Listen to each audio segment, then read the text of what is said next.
I saw him make some nice plays inside, kicking it out to Junior, finishing inside, made a few free throws.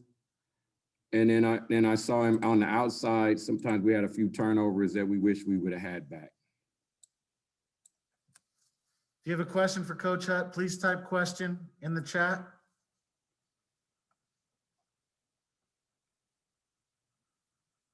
We'll go to Paul. Coach, following up on Rob's question there, do you think that was a good thing for Orlando to have to finish with so much contact today? Because that seemed to be the most physical game inside he's had to play all year, the amount of contact that was being allowed. I thought he finished well through the contact. I did. I think it's always a good thing to see him finish well through the contact. Yeah, I thought we were down there yelling for fouls many a times, but it did not happen. If you have a question for Coach Hutt, please type question in the chat.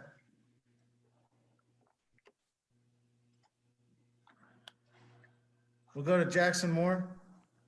Coach, just were there any positive takeaways that you saw growth-wise from game 1 to game 2 in the series?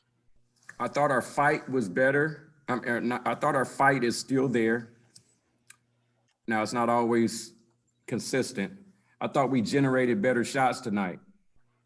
They just didn't go in. So I think we scored probably around the same amount of points, but our transition defense was horrendous.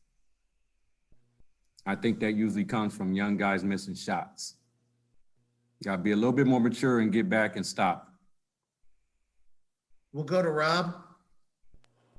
Yeah, I was going to ask you about that transition. It seemed like their threes, they got a lot more of them that way than they did the other night. So, I mean. Correct, Rob. Very astute that we were able to lock in the half court and follow a game plan and do a decent job and fight and take away threes. And we were better tonight on pick and roll. But when we missed open looks, I think we got a little discouraged. And if you get discouraged at that point in time, they came down and moved the ball and got a lot of threes in transition, and give them the credit, they nailed them. We'll go to Paul. Coach, what did you see from Dion tonight? Because I know before the game you said the key to him getting extended minutes was to play the right way. He ended up playing 37 minutes, way more than he's ever played.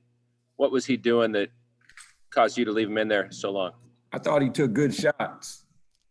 His three-point shots coming out of the post were good. His mid-range shots are the ones that he made. He didn't shoot it great tonight, but I thought he took good shots and he defended better.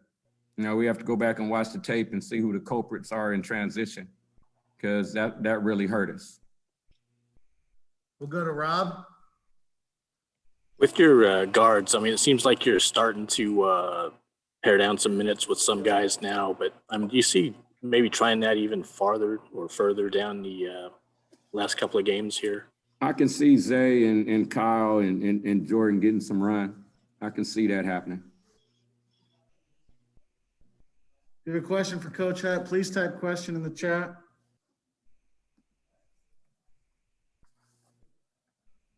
Jackson? Coach, have you been given any indication if you'll be back here for the Utah State makeup game before the tournament? No, sir, Jackson. They haven't let me know anything yet on that yet.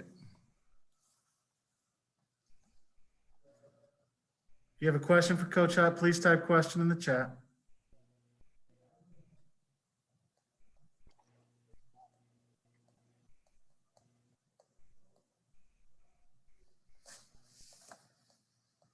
Seeing no other questions, we'll end there. Thank you very much. Thanks, everybody, for joining us, and we'll share more updates as it relates to that first week of March here soon. And then we'll see you here for our series at UNLV starting Wednesday. The voice of Stephen Tremblay, longtime media relations expert at Fresno State, orchestrating that post-game Zoom news conference. Yes, UNLV next week.